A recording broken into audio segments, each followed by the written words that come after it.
La première phase de Ligue des Champions s'est terminée. Paris est éliminé de la Coupe de France. Paris est leader de Ligue 1, mais un leader fragile. Est-ce que, selon toi, Paris peut aller au bout de la Ligue des Champions cette année et faire une fin de saison qui ressemblerait à celle qu'on a connue l'an dernier? Alors, mercredi, il y a un an, quasiment jour pour jour, c'était PSG-Manchester City. Ouais. Voilà.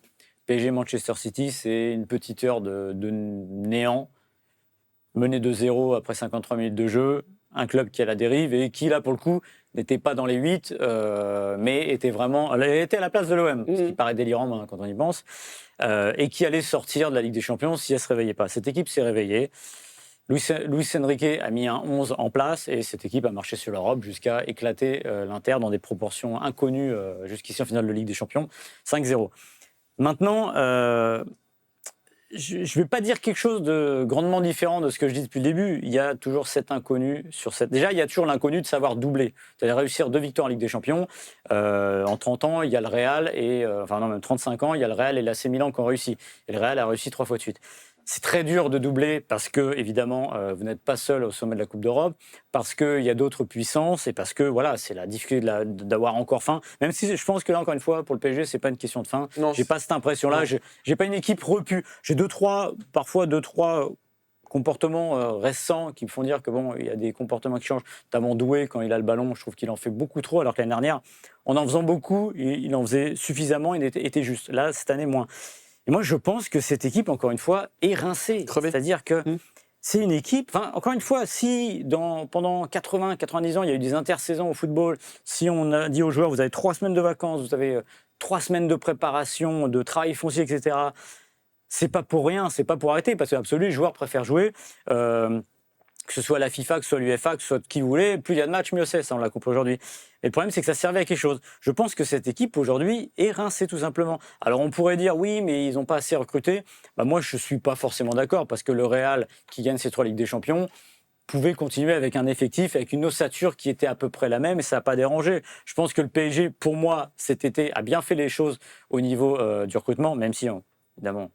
Chevalier, voilà, etc. Pour moi, ils ont trop recruté presque le PSG. Mais il faudra toujours se rappeler que Donnarumma a fait quand même 70% de sa carrière au PSG était décrié. Alors oui, on pourrait dire il fallait le garder parce que en effet, il a performé au moment où il fallait.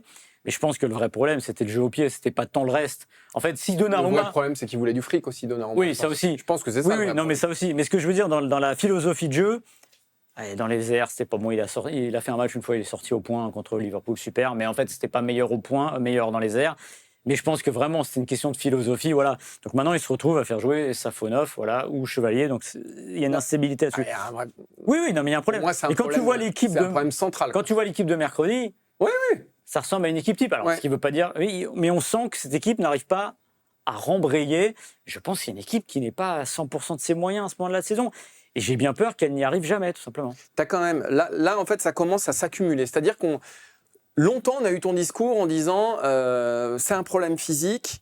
Et on a eu cette conclusion en disant on attend le mois de janvier, c'est là où ça commence. Ça va arriver, ça va venir, ça va enclencher. Avec des réserves quand même malgré tout sur ce début de saison. Là, on voit le moment critique arriver et il y a moins en moins de temps. Je veux dire, le barrage contre Monaco, c'est dans 3 semaines, c'est là où ça se jouera. Je dis pas qu'ils vont se faire éliminer par Monaco, mais malgré tout, tu sens pas une équipe qui monte en puissance. Au contraire, tu sens une équipe qui pique du nez. Là, les exemples commencent à s'accumuler. Flamengo, il passe par un trou de souris.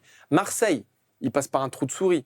Le Paris FC, c'était des matchs de l'an dernier, ça, Paris FC, où tu avais des matchs d'octobre dernier, où tu avais énormément d'occasions, tu te faisais punir. Je ne parle pas du match contre le Bayern, qui est encore plus lointain, mais là, il y avait une vraie leçon jusqu'à l'expulsion de Luis Diaz. Il y avait un écart avec le Bayern Munich jusqu'à l'expulsion de Luis Diaz, qui était quand même assez énorme. Et les 3 derniers matchs de Ligue des Champions, Sporting, Athletic Bilbao, Newcastle.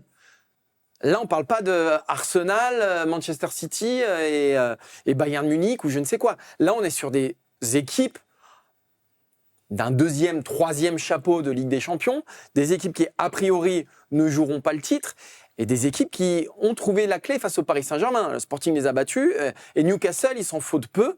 La seconde période, face à Newcastle, les 20 dernières minutes, là, c'est inquiétant pour le Paris Saint-Germain. Jusqu'ici, on pouvait se dire, attendons de voir, etc.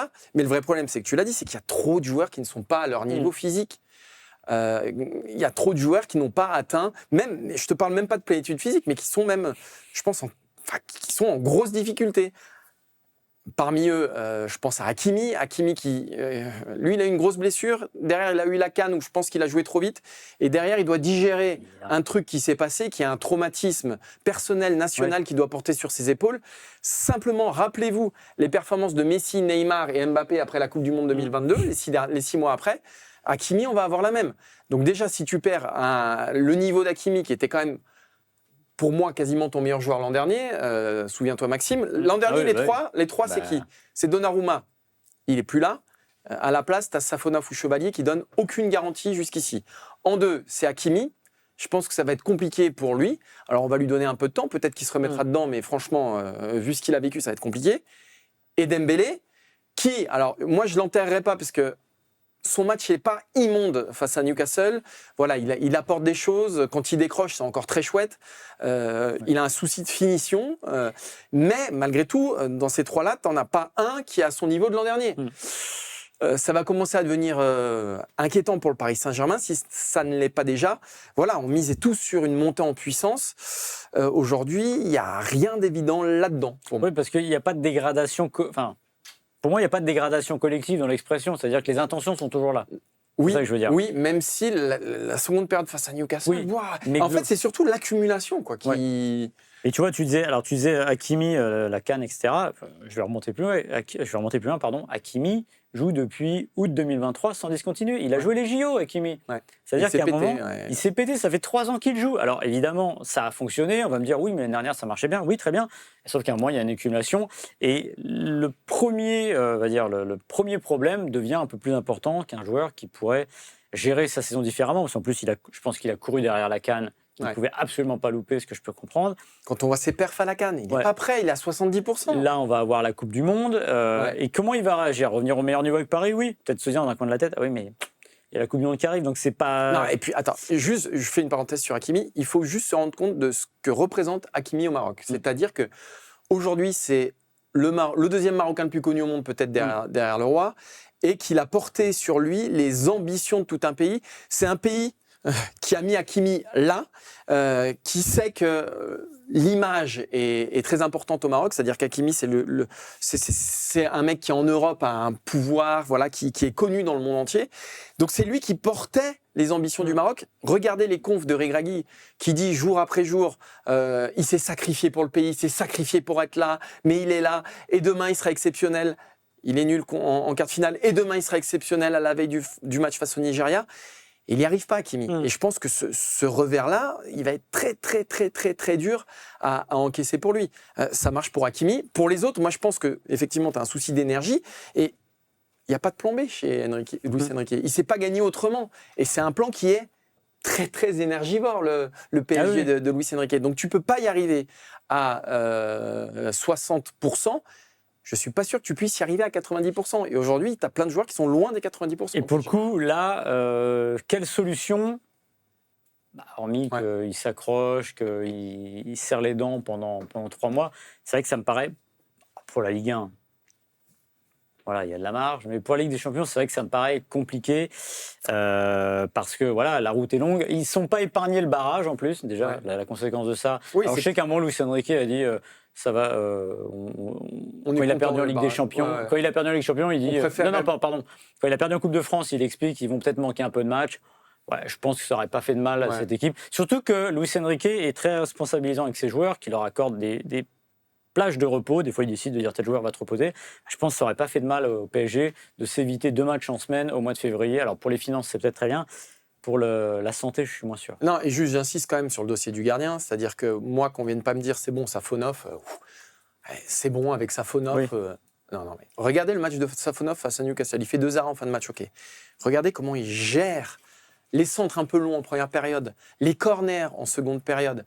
Si vous me dites qu'aujourd'hui, Paris, au poste de gardien de but, a un gardien fiable, moi, alors, t'en as un Chevalier qui ne sait pas se faire respecter dans sa surface, où tu as l'impression que c'est un peu l'anarchie, où il peut faire des bons matchs, mais il peut en faire d'autres où en fait, il n'a aucune incidence sur le match.